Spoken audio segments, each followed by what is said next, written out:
ఆడదానికి అన్నం బొట్టు కాటికి భర్త ఉంటుండగా బొట్టు లేకుండా తిరుగుతున్నారు. ఇది ఎంతవరకు వాస్తవం? గాజు లేదు, కోస లేదు, ఏది లేదు. అంటే మొగుడు బ్రతుకుంటుండగా ముండరాళ్ళు అంతేనా?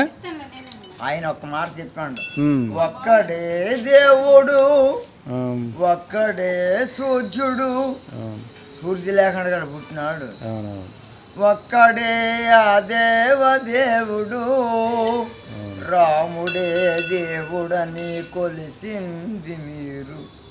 ఏ హృదయంలో చూపిస్తే ఆ హృదయంలో కనిపిస్తాను కదా, బొట్లు లేకుండా, గాజులు లేకుండా, పూసలు లేకుండా అని చెప్పలేదు.